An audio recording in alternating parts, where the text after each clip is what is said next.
From Asia's largest news headquarters, setting the agenda for Bharat.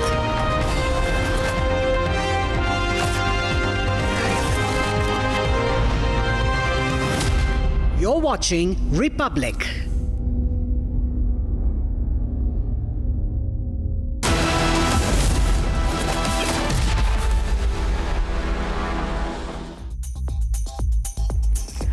Hello and welcome. You're watching 6 at 6 Stories with me, Akanksha Khajuria. And this evening, as we bring you all the stories from around the world, our focus will be on the heightened escalation in West Asia. First up, we'll tell you about the fresh escalation between Iran and Israel, and we'll show you where the attacks have been happening in the last 3 days. Next, we'll focus on the crash of helicopter carrying pilgrims of the Char Dham Yatra in Uttarakhand, a very concerning story that we're getting for you. Moving on, we'll tell you about the probe into the biggest aviation tragedy in the history of the country. Former Gujarat Chief Minister's DNA sample has matched with the remains. Then we'll focus on the bridge collapse in Pune. Rescue operation is underway and we have the reporter on ground to tell you what is happening. And finally, the Prime Minister has arrived in Cyprus. It is part of his 3-nation visit. These are the stories that we are tracking for you this evening. Let's get started.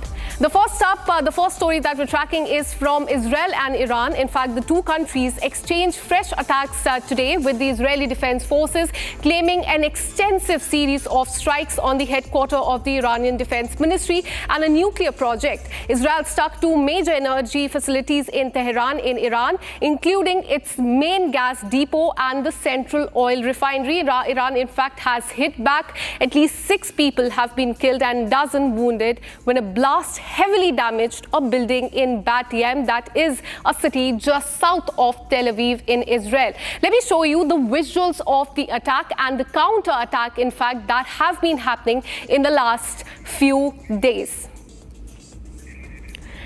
All right, so in the last few days, we have been seeing strikes and counter-strikes coming from both Iran as well as Israel. These are the visuals of the attack by Iran on Israel. On Friday, in fact, Israel launched a series of strikes against Iran, targeting the nuclear program and military infra. Iran has launched its own strike in retaliation, and Israel has continued to bombard Iran.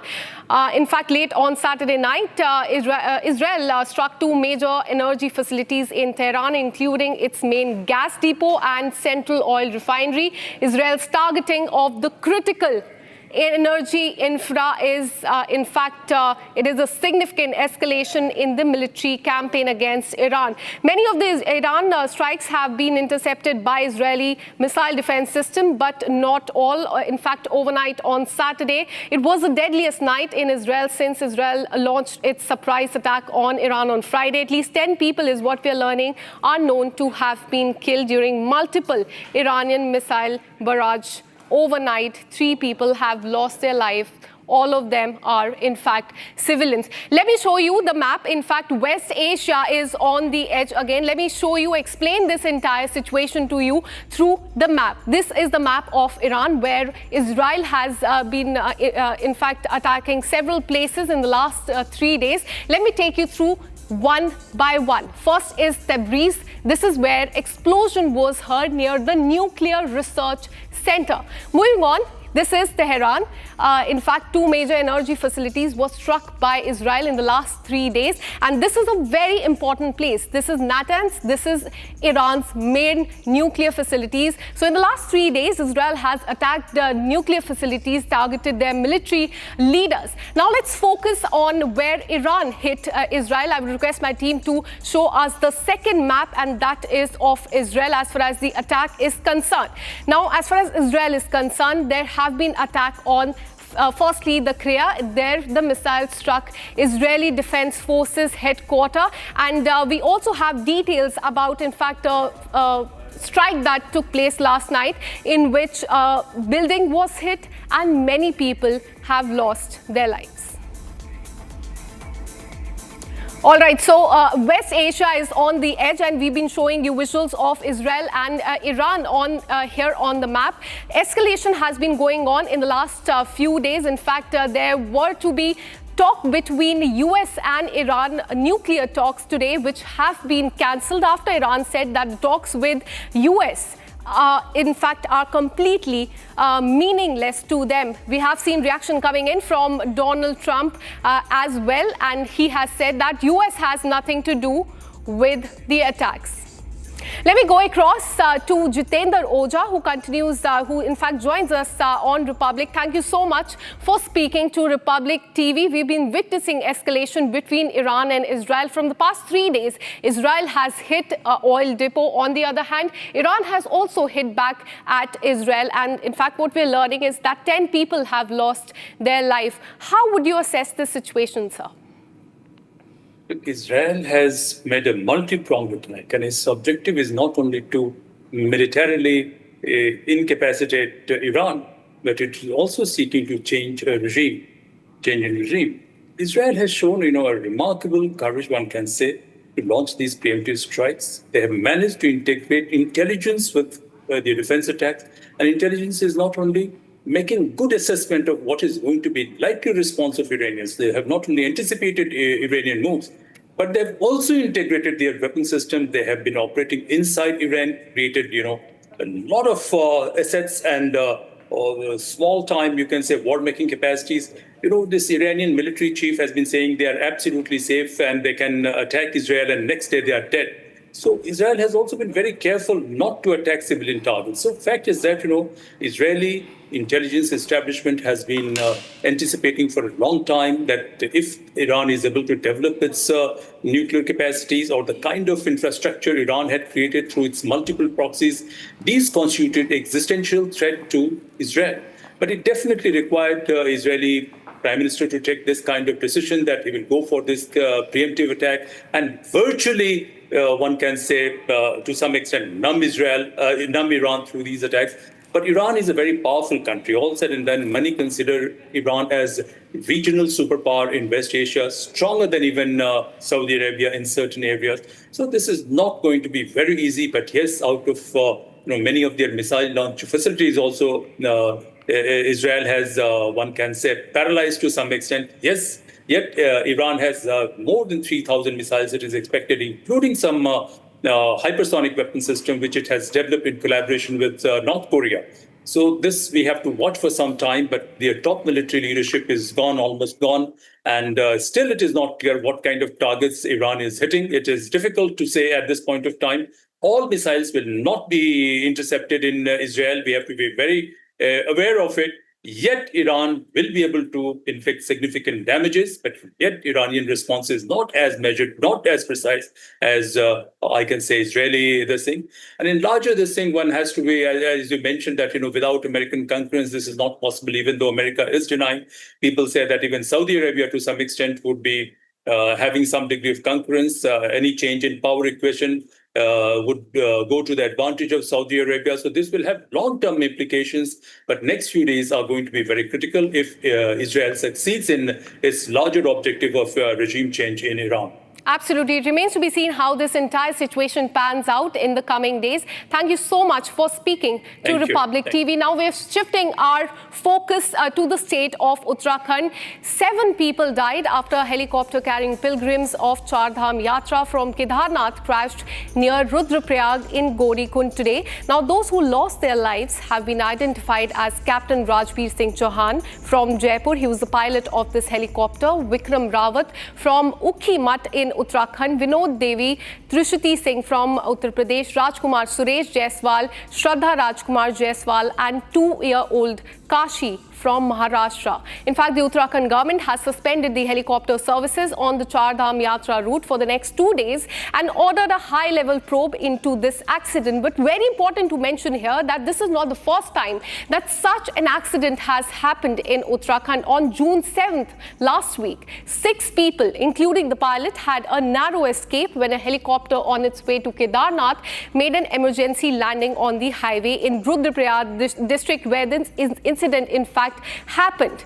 Now, DGCA has ordered special audit into helicopter operations involved in the shuttle services in Uttarakhand following the spate of occurrences which have been happening in the last 1 week. 2 incidents and 1 deadly incident in the one last week that we have witnessed.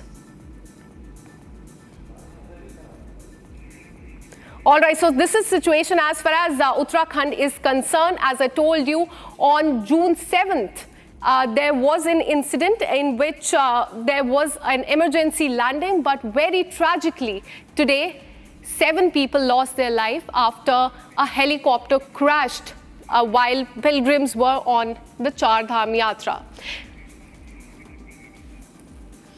All right, so let me tell you more about the incident that has taken place today. As you can see in the visuals right here, these are the visuals of the rescue operation that in fact still continues in Uttarakhand. This is a helicopter that has crashed. We can see the teams of NDRF and SDRF. 7 people, including 2 pilots, have lost their life. Helicopter was ferrying the Char Dham pilgrims when this incident happened 5 kilometers walk away from Gaurikund. Crash near Kedarnath in Rudraprayag. This is a location where that entire incident has taken place, and we've been showing you the visuals since morning, and our focus is on this story. Pilot Rajveer Singh Chauhan, he among with others have lost their lives. Total 7 deaths as far as this case is concerned.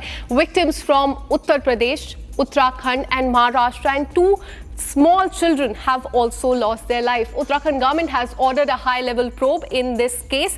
DGCA has also issued the direction. Chopper services has been suspending on this entire area that leads to Kedarnath for the next 2 days. We are learning that inspection of the helicopters of that area will also be carried out in the next few days to see if they are facing any technical snag and how it can be fixed. So this is as far as today's incident, a very tragic one, is concerned, in which 7 people lost their life. But as we've been in fact telling you that this is not the first time that such an incident has taken place. On June 7th, another incident took place. This was in fact on June 7th, and this is the name of the aviation, the helicopter. Kestrel Aviation chopper made an emergency landing, and this was also something that had shocked the people. 6 people, including pilot, had a very narrow escape as it made the emergency landing. Chopper developed a technical snag during the takeoff, and as we've been telling you, that is why the government is now focusing on the helicopters that are ferrying the pilgrims. Emergency landing on highway in Rudraprayag, and this happened on June 7th, just a week after this tragic incident took place. As far as this is concerned, DGCA has ordered special audit of the chopper operation in the state of Uttarakhand so that these technical snags can be found out. Focus is on Char Dham shuttle services after the incident, because a lot of people who go for Char Dham Yatra, they take these shuttles, and that is why it is very important that these things are fixed. In fact, after the spate of occurrences that we've been witnessing, enhanced surveillance ordered across Uttarakhand. This is as far as Uttarakhand government and DGCA, which is a regulatory body under the Ministry of Civil Aviation, is concerned. Very concerning news coming in from Uttarakhand. Deadly, tragic incident that has taken today. All right, so let me go across to my colleague Ratan Negi, who continues to track this story very closely for us. Ratan Negi, I want to ask you, this is not the first time, as we've been telling our viewers, that such an incident has taken place. On June 7th also, a helicopter made a emergency landing after there was a technical snag in it. And today, because of that, in fact, we lost 7 innocent lives. Give us more details about this incident. सबसे पहले अगर बात करें तो ये helicopter जो है सुबह 5:17 पर आर्यन एविएशन यानी गुप्तकाशी से केदारनाथ के लिए उड़ान भरता है, और केदारनाथ में उड़ान टेक ऑन करने के बाद वहां से जो श्रद्धालु है, पायलट समेत 7 लोग, ये वापस गुप्तकाशी के लिए आ रहे होते। इसी बीच इनके रास्ते में बादल आ जाता है, जो जानकारी यहाँ पर मिली, और दुर्घटनावश गौरीकुंड से के 5 किलोमीटर ऊपर त्रिजुगी नारायण के बीच में ये हेलीकॉप्टर क्रैश हो जाता है, जिसमें पायलट समेत 7 लोगों की दुखद मौत हो जाती है। ये जानकारी यहाँ पर मिली। इसके बाद मुख्यमंत्री शोक संवेदना करते हैं, अधिकारियों को दिशा निर्देश देते हैं। उचित हाई लेवल की बैठक यहाँ पर 11 बजे होती है और जो जानकारी अब हमारे पास निकल कर आ रही है, इसमें चारधाम यात्रा के लिए जो आयल नेविगेशन है जिससे ये हादसा हुआ है, इसका तत्काल प्रोसेस से निलंबित कर दिया गया है कि चारधाम यात्रा में अब जो आयल नेविगेशन है वो ये जो कंपनी है इसको यहाँ पर निलंबित कर दिया गया है, यानी सस्पेंड कर दिया गया है। ये अब यहाँ पर काम नहीं करेगी। इसके साथ ही 2 पायलट्स हैं जिनका नाम कैप्टन योगेश गैरवाल है और दूसरे कैप्टन जितने हरजाई है। मौसम के अनुकूल इनको प्लेन उड़ाते हुए यानी हेलीकॉप्टर उड़ाते हुए देखा गया है। इन दोनों का जो लाइसेंस है ये 6 महीने के लिए यहाँ पर निलंबित कर दिया गया है। ये जानकारी यहाँ पर निकल रही है। इसके साथ ही सुरक्षा एहतियात के तौर पर 15-16 जून 2025 क्षेत्र में सभी चार्टर और शटल हेलीकॉप्टर परिचालन को निलंबित कर दिया गया। इससे पहले की अगर बात की जाए तो मुख्यमंत्री धामी ने लगातार यहाँ पर बैठक ली है, अधिकारियों की हाई लेवल की मीटिंग ली है। इस मीटिंग में हेलीकॉप्टर से संबंधित जो घटना इस पर काफी दुख जताया गया, शोक व्यक्त किया गया है और इस घटना के जो है जांच के आदेश यहाँ पर मुख्यमंत्री ने दिए। सोमवार तक के लिए चारधाम जो यात्रा है उसके लिए हेलीकॉप्टर यहाँ पर बंद रहेगा, मौसम के अनुसार खुलेगा। हेली उड़ान है इसके लिए जो है यहाँ पे कमांड है कोऑर्डिनेशन सेंटर की स्थापना की बात की गई कि एक कोऑर्डिनेटर सेंटर स्थापित वहां पर किया जाएगा। मुख्यमंत्री ने कहा है कि उन्हीं पायलटों को अनुमति दी जाए जिनकी उच्च हिमालय क्षेत्रों में हेली उड़ान की दीर्घकालीन अनुभव, यानी उन्हीं पायलटों को अनुमति दी जाए हेलीकॉप्टर चलाने की जिनका एक उच्च पर्वतीय क्षेत्र में उड़ाने का एक अनुभव हो। इसके साथ ही डीसीजीए द्वारा निर्धारित गाइडलाइनों का जो अनुपालन नहीं करेगा, जो उसका पालन नहीं किया जाएगा, उसके लिए सख्त नियम बनाए गए हैं। उनको तत्काल उनकी लापरवाही पर सख्त कार्रवाई होगी, ये मुख्यमंत्री के निर्देश दिए। इसके साथ ही अगर बात की जाए तो मौसम जिस तरह से केदारनाथ की वैली पर लगातार very tragic incident that has taken place in the state of Uttarakhand. 7 people have lost their life. Thank you, Ratan Negi, for all the details. We'll keep coming back to you for more on this. From this tragedy, we are moving to the biggest aviation tragedy in the history of the country. 70 hours after the Air India plane crash tragedy, the DNA of former Gujarat Chief Minister Vijay Rupani has matched with the remains recovered from the wreckage of Air India.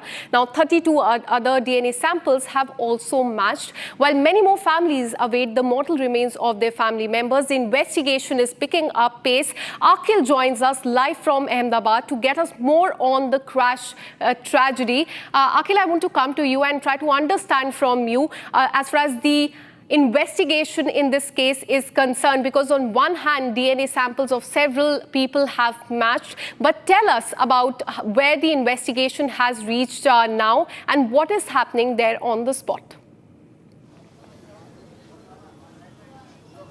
Well, Akanksha, if you see, the investigation in this very case has been going on 2 different levels. It's a 2-tier investigation. The first investigation, which is being done by the AAIB, which is the Aircraft Accident Investigative Bureau, that is doing the investigation. And the second investigation is being done by the high-level committee, which was formed yesterday itself by the Union Civil Aviation Minister and which is headed by Union Home Secretary. In the first investigation, what we have seen, which is being done by the AAIB, in that investigation, we have seen that that a 5-member team has arrived from the national capital on the day of the very incident, and since then this team has been over here, and that team, in collaboration with the DGCA, in collaboration with the ATC, has been constantly working. And if you see in this very operation, what we have been seeing, that the local intelligence unit of the state police, apart from that, if you see the disaster management team, the forensic department team, all these teams are basically aiding the process of this investigation. And if you see what has happened on 13th of June, what we have seen that at around 5 p.m., the black box was recovered. So black box is going to be a very crucial element. So once it will be decoded, because it will take another 72 hours to get some results, initial results on that finding. So the NDRF team basically accessed the black box, and then they submitted to the AAIB, and right now it's under the AAIB's jurisdiction. So right now the investigation is going on that front of the black box. So black box will give us more details regarding that, at what point in time the pilot basically lost the control with the ATC, Air Traffic Control Department, and after that what was the communication at that point in time, and how basically this mishap took place. So all these nuanced detail will come out after the investigation from the black box data. So once it will be decoded, then things will come out. The second part of this investigation, Akanksha, if you see, which is headed by the Union Home Secretary, in that team, what we have seen that several experts have been brought in, looped in that investigation, in which what we have seen that from Indian Air Force, inspection and safety DG has also been involved in that, additional DG has been involved in that case, Ahmedabad Police Commissioner, because this is the ground zero from where this incident took place. So Ahmedabad Police Commissioner is also the part of the team. DG of the DGCA is also part of this high-level committee. Apart from that, if you see, Secretary of the Ministry of Civil Aviation is also part of the committee. Additional Secretary from the Ministry of Home Affairs is also part of the committee. So it's a very high panel, multidisciplinary committee which will inspect, not only inspect this very case. Apart from that, they have also been given a mandate to create a safety guidelines for further reforms in the aviation sector. So that is going to be very crucial for the next few months, because the mandate which has been given to the high-level committee will be submitting its report within 90 days. Back to you. Absolutely. All eyes will be on the investigation in this case. A black box has been recovered. Very crucial to find out what really comes out of that. Thank you, Akhil, for all the detail. Keep tracking that story very closely for us. Now, shifting our focus to Maharashtra.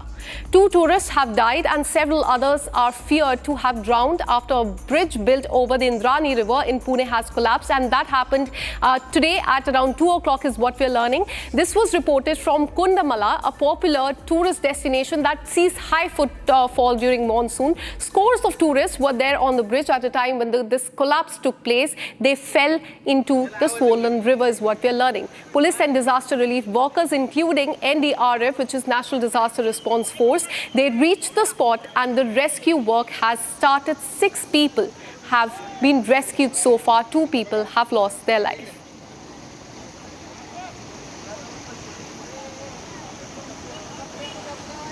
All right, so this is as far as the rescue operation is concerned. As you can see in the visuals, NDRF teams are there on the spot and they're trying to get the people out who may be, in fact, trapped inside that rubble of that bridge from there. And these efforts are underway to bring out people who could be under that trouble.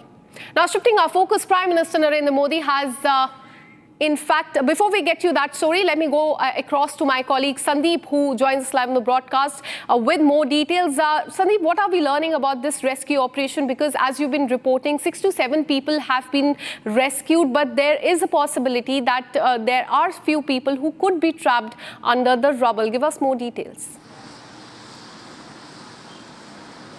See, as far as the latest update that is coming up from Pune rural is that 5 people have lost their life. That is being confirmed by the local MLA out there.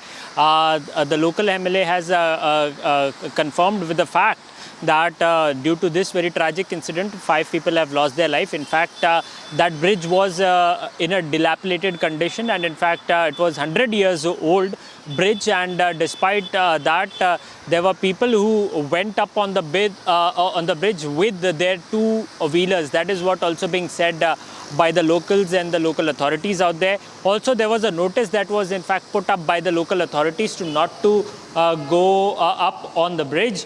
Despite that, the people climbed up on the bridge, and not only that, which also led to the loss of life of 5 people. Earlier, 6 to 7 people were rescued, and out of which 5 have lost their life. There are 25 to 30 people who are still missing, in fact, and the search and rescue operation is still underway. So the NDRF and the SDRF teams are on the spot to carry out the search operation. Absolutely. Search operation continues. As you've been telling us about it, that notice that was pasted onto this bridge. Tell us more about that, because we're learning that this bridge was old, in fact, Sandeep. See, 100 years old bridge, that is what is being confirmed by the local authorities and the administration out there. And a notice was put up by the administration for the tourists, in fact, to not to climb up on the bridge. But despite all that stuff, people went up there, and due to heavy rains, in fact, remember at this point in time, Maharashtra is witnessing incessant rains across the district, and there was already an orange alert issued for the Pune district today by the IMD department. So, being it a Sunday, as it is a tourist destination, many tourists went there, and unfortunately people lost their life. But the question out here is that as the administration was aware with the fact that it is a bridge which is something which is highly attractive for the tourists, so why there was no security guard placed? Was a notice enough for the tourists to keep them aside or keep them away from that very dilapidated bridge? So there are several questions that needs to be answered by the local administration and also the people who are responsible, whether there will be any kind of criminal case filed by Pune Rural Police against those who are responsible in this case, whether it is only the responsibility of the citizens to in fact keep their safety. What about the administration is something that administration needs to respond. Absolutely. So if there was a notice that was pasted onto that bridge, shouldn't there have been a security guard to deter people from coming to that area? Very tragic incident that has come to the fore from Maharashtra. Keep tracking those details for us, Sandeep. We'll keep coming back to you for more on this. Now, shifting our focus, Prime Minister Narendra Modi has embarked on the three-nation tour of Cyprus, Canada and Croatia. He said that this is an opportunity to galvanize global understanding on tackling terrorism in all its form and manifestation. In fact, just a while back, he has landed in Cyprus. Here's more.